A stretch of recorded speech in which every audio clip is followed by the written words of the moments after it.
Ladies and gentlemen, please take your seats.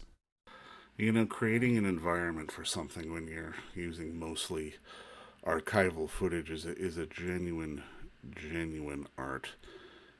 And if you're within the sound of my voice, that must mean you are in the seats with once more. As always, my name is Dave Voigt, and I'm the host of this podcast, where we sit down with a wide-ranging variety of industry professionals and we pick their brain about current projects, state of the industry, how they got started, and oh, so very much more in a light and in a conversational fashion. And you know, if you like how we do things around here, I'm going to go out on a limb and assume that you do. You can subscribe to the podcast.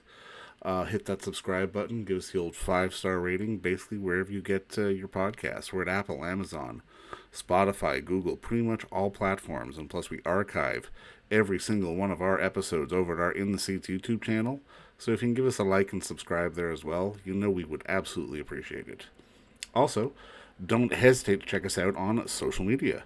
We're on Facebook, we're on Twitter, and we're on Instagram at, you guessed it, we're at In the Seats, for all sorts of fun updates. And finally, and I do dare say most importantly, please pay us a visit over at In the Seats, intheseats.ca, for all the latest and greatest from the world of film, television, basically the moving image at large. Because if we love to write about it and talk about it, guess what? We love it when you come by and read about it and listen about it. So please pay us a visit. On this episode, oh boy, we're diving into something that, we got to see at the Toronto International Film Festival, and it was such a fantastic piece of work, and thankfully it is now streaming on the Apple Plus streaming platform. It is Sidney. It is the documentary about the one and only Sidney Poitier, about his life, his times, his career, the whole 9 yards. It is an excellent piece of cinema that, between you and me, will likely be up for Best Documentary Film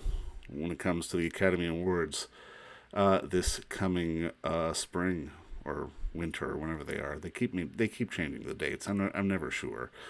But we had the unique pleasure of sitting down with cinematographer of the film, one Matthew Chavez, and we talked about just his relationship with Reginald Hudlin, the director, and just how they created the visual style of the film, especially considering they're working from so much archival stuff, but also in how they staged the one-on-one interviews with all the subjects in the film, and just talk about Sidney in general and his, not just his impact on film, but his impact on this film even. And it's really we had a great conversation, and it's, again, I cannot say enough beautiful things about Sidney, which is streaming now on Apple Plus. It is an Apple original film, so if you do not have the Apple Plus streaming service, I do recommend you go get that ASAP. But first, please do enjoy our talk with Matthew Chavez, because between you and me, it's a pretty darn good one. All right. Well, I mean, obviously, just to kick it off officially, just, man, thank you so much for the time today. And congratulations on the work, man. I really enjoyed the film. Oh, thank you so much. Yeah, it was a really special experience for sure. Now, I mean, I guess walk me through getting involved with this, because I mean, I actually got to be there at the premiere at TIFF, so I was just like, I was absolutely blown away. But like, walk me through, I guess, the pitch to get you involved in the project, because you've worked with Reginald before, right? Yeah. So we were already shooting. We've shot a couple documentaries prior together. And so we were working on a different project for Amazon at the time, this series called Fat Tuesdays. And I remember while we were filming that, he was like, hey, because he was, he's talking about like a big doc project he had coming up. And I was like, oh, what is it? And he was like really hush hush about it. And he's like, yeah, I'm like up for this Sidney Poitier, like documentary, like about his life. And I was like, oh, wow, that sounds amazing. I mean, I went to, film school and studied critical theory. So it's like, I, knew all about Sidney Poitier and his life and how much he means to the world of cinema. So I thought that was a really huge deal too. So I was like, oh my God, that's amazing. I was like, well, I'd love to be a part of it. And of course, down the line, he asked me to join the project. So I was really excited. Now, I mean, this might be a loaded question, but it's one I'm always kind of curious about, especially when it comes to documentary. What is your role? Because you're not I mean, other than maybe shooting, stand-ups or interviews, you're not necessarily composing shots kind of thing. It's you're having to go through archival footage and that kind of thing. Like, talk to me about the role of a cinematographer, particularly in a documentary. Yeah, I mean, I shoot all kinds of different documentaries and some are more involved than others. I think in this kind of situation, it definitely is just like hey, like we have a lot of archival. We have this amazing interview with Sidney. We need to get a lot of interviews that we need to pepper out and like flush out this world, So that is my central role for a project like this. And so it's sort of like, yeah, it's talking head situation, but I know that like Reggie and we talked a lot about, because he comes from like a narrative background. So he really wants his like interview setups to look like quite cinematic and above average, you know what I mean? So that's why like he fights for like three cameras instead of two cameras. If you watch almost any documentary, it's always just like two cameras. And he's like very adamant, like we need to have three cameras because he wants like, of course, a solid medium. He wants, of course, like a really solid close up, but he also wants like a pretty like interestingly composed wide that kind of grounds you in the space. So it really isn't just like a quote unquote like talking head, right? Like, no, I want to be like, we're in Barbra Streisand's like, foyer. Like I want to be able to feel that, you know what I mean? Like we're in Lenny Kravitz's studio. I want to be able to feel that. So there's a big component to that. And obviously as we're shooting and going along, he's also always talking to me about, what it is that they're piecing together and all that kind of stuff and how we need to think about that stuff. But yeah, in a situation like this, though, my role is basically just shooting interviews and stuff like that. And then, but trying to like follow along with the story. So at least we're like doing something cohesive and it feels of a one piece. No, but I mean, I love that you bring up the three camera bit because I don't think that it hit me until you just mentioned it. And I mean, I was thinking that bit with Lulu when she starts singing "To Sir with Love," and I mean, it's this real sort of grabber moment. And I mean, when you're setting these things up, I mean, I can imagine that trying to recapture a sense of style or to sort of mirror sort of the style that was Sidney is very important from the early on. Oh yeah, like because Reggie and I talked a lot about, and he was, like Sidney is you're sort of like prototypical like star, right? And a lot of people that the peers that we're interviewing or sitting down with are also stars. So he wanted to be like elegant and grand, you know what I mean? So that's why I don't know if you noticed, but if you rewatch the doc, like there's a lot of these like sort of grand wides that introduce like the character within the space, whether it's Oprah or Denzel or whoever. Like you'll notice like now they don't live in that because that wide can feel distancing like after you want some emotional connection, but it is nice that when we sort of like first meet a lot of these people, you get the sense of this space and everything. And that was really important to Reggie, again, why he fought for three cameras. And I think that stems from this idea that, well, Sidney Poitier is like this ultimate star. He's like the embodiment of elegance, right? And I think like elegance was something that we had like talked about a lot, where it's like these need to feel like, yes, they're interviews, but they need to feel elegant. They need to be lit elegantly. They need to feel like movie stars. There needs to be a frame that, even though it's just an interview, needs to sort of like, like kind of capture your attention. Like, oh, that's beautiful. Like I love Oprah's wide, like it's like actually on her property, and it's like, this really beautiful, like kind of outdoor porch space, but she's like framed by like these plants and stuff. And it's just like this beautiful, lots of headroom and interesting frame. And then obviously we get into like her close-ups when she starts really getting into it. But yeah, that was really important to Reggie and me. It's just like, even though they're just interviews, like, can we reflect a bit of that elegance and that star power with these people? And, especially in regards to Sidney Poitier. Well, I mean, we're getting a bit of the films as well, because I mean, obviously when you're talking to Halle about, Defiant Ones, it's there's a lot of light and the film's all outdoors. When you're talking about Sidney, it feels a little more dust worn. Like, how big was it to sort of find the right movies to match with the right interviews, or to sort of create that sort of marriage? I think that's probably a lot of just like careful construction on the editor's part, I would say. I mean, we're definitely thinking about that stuff. And we were definitely like, I know Reggie and I were both like rewatching his library while filming the documentary, which was really great because we'd like get together and be like, hey man, I just watched In the Heat of the Night. Like I remember like I'd never seen In the Heat of the Night. I know that's like a real travesty, but I remember like we would watch these movies and then we would just talk about it like so much, like while we're filming the documentary. And so I think that there was, I don't know if those were so much conscious decisions, but they were probably subconscious, considering the fact that we were like both just like having a blast and revisiting his library while filming the documentary. I know Reggie was particularly obsessed with Buck and the Preacher, he would talk about Buck and the Preacher all the time because I think that was like a favorite movie of his, even prior to the documentary. It kind of like one of those films like it's not like the first film that people think of Sidney, but it's something like was really important to Reggie. And yeah, it was pretty fun though. Well, I mean, you can tell him. I literally just picked up a copy of Buck and the Preacher the other day after watching this doc. I was like, oh my God, I need to see this movie, you know? Oh, really? That's amazing. Yeah, it's right up Reggie's alley because he's a big fan of like, you know, when like highbrow and lowbrow meet and genre films and stuff. And I think he was particularly obsessed with the idea that it was like, you know, these sort of black cowboy characters and, you know, inhabiting the space that wasn't prior, you know, inhabited in a lot of films prior to that. So yeah, but yeah, I love that film too. It's pretty great. Did you get to be on the ground for a lot of the interviews, or was it sort of an after the fact thing? I was basically there for, I would say 95% of the interviews. Like it was a really tough, because like I knew the project was going to be special. So, and I've done a lot of like talking head documentaries in the past, and I sort of just like, yeah, I'll be there if I can, or if not, I'll just put in one of my guys. But I know that it was like really important to Reggie that like this film had like a through line of a look, and everything was tied together, both with the framing and the lighting and everything of the subjects. So I made it my point to like really be a part of basically almost every interview, which I can't say I've done for like a lot of documentaries. Like I may have missed like a couple, but yeah, I was there for pretty much all of them. And that was tough because the schedule was wild. I mean, we shot over the course over a year, you know. I mean, it's really hard to get some of these people. I mean, they were trying forever to get interviews with like Denzel and Halle Berry and people like that. I mean, it was, you know, because a lot of those people don't really do interviews, you know. Right. But like Denzel doesn't do interviews like ever.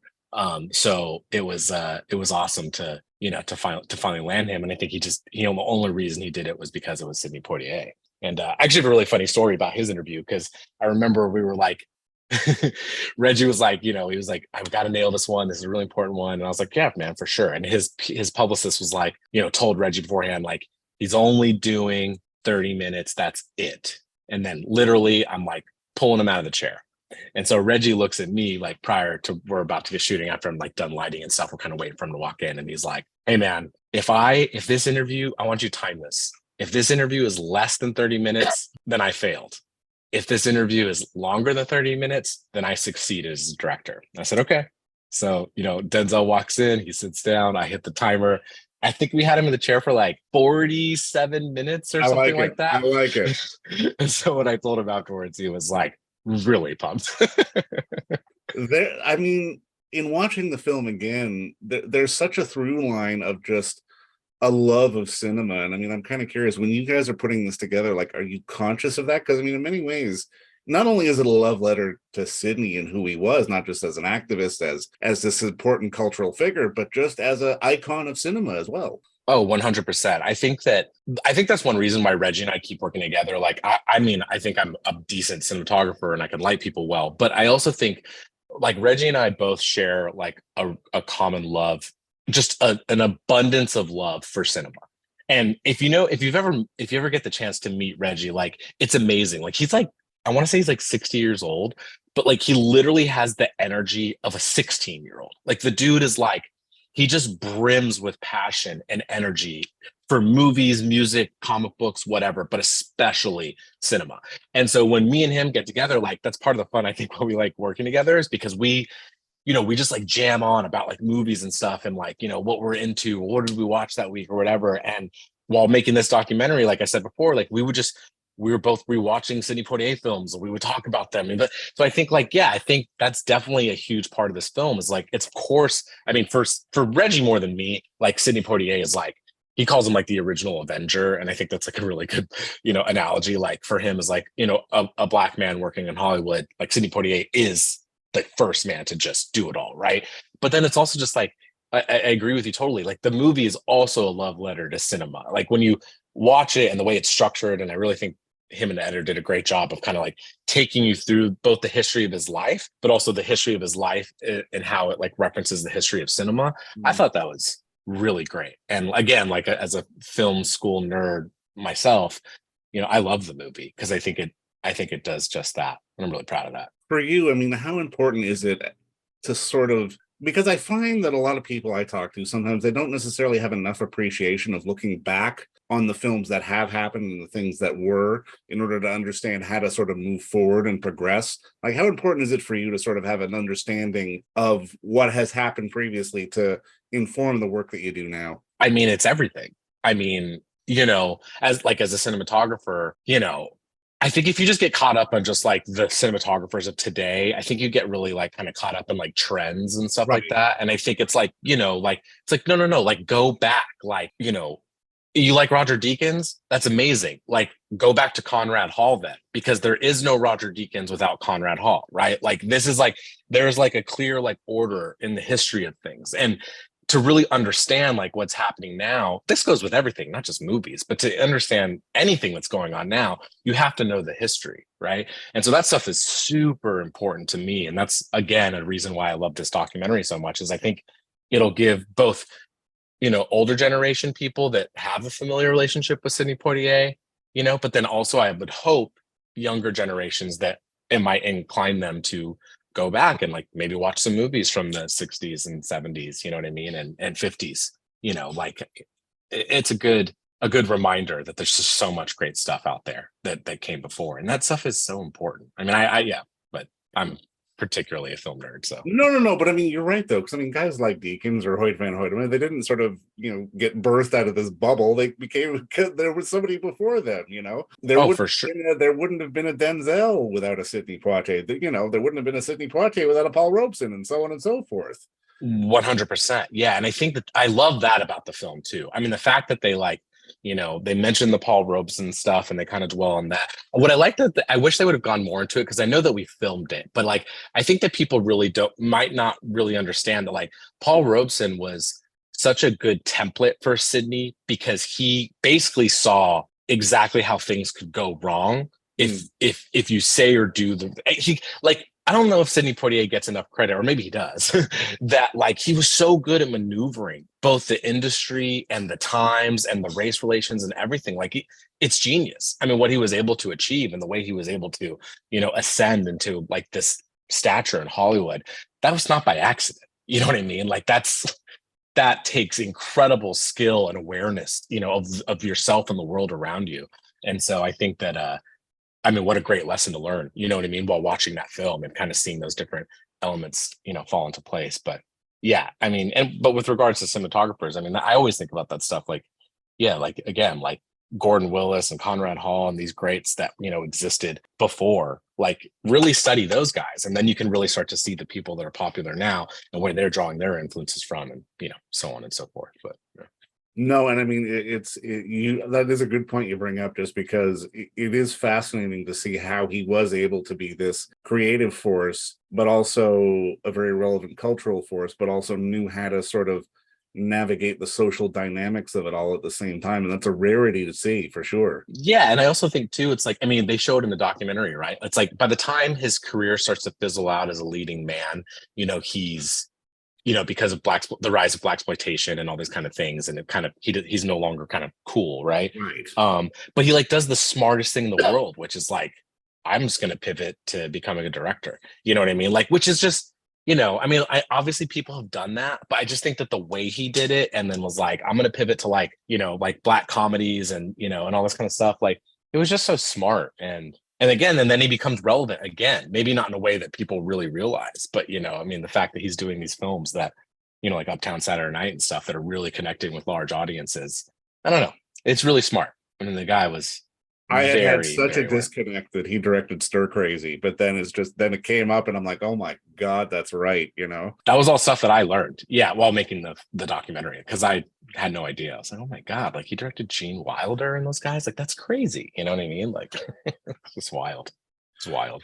Now, I mean, just to start putting a bow on this, I got to ask, because I mean, going back to the younger days, was there a moment or a movie in your life that you saw that had the light bulb go off for you and made you go, you know what, I want to get into this business? Oh man, that is such a good question. Wow. I would say it was definitely in high school for sure, because that's when I was really falling in love with movies. It's probably something like, I would say like the most impactful film for me when I was like a senior in high school was maybe seeing The Royal Tenenbaums by Wes Anderson. Cool. I know that like that, I remember I was dating a really pretty girl at the time, and we went on a date, and we saw that movie, And and I walked out of the theater and I was so blown away by the craftsmanship and everything and the story and the characters. And then she was like, I didn't really get it. And I was like, oh man, I was like, this isn't going to work out. That's okay though. But I realized like, that's okay. But then it was sort of like a light bulb moment of, okay, well, this is the stuff I'm going to go this path. Hey, you know what, man? That makes sense, because I mean, that is such a well-composed movie. And I mean, Sydney is such a well-composed movie. And I mean, you play a big part of that. It's a beautiful thing to watch. And I'm so happy people get to see it on Apple TV now. And I mean, just again, congrats on the work. And thank you so much for the time today, man. This has been fun. Oh man, thank you so much. Appreciate it. And don't forget to visit our friends over at Bay Street Video for all your DVD, Blu-ray rental, or purchasing needs this summer, as they are still open for curbside and some mailing delivery as well. Over at 1172 Bay Street, Toronto, Ontario, Canada, you can give them a call at 416-964-9088. That's 416-964-9088.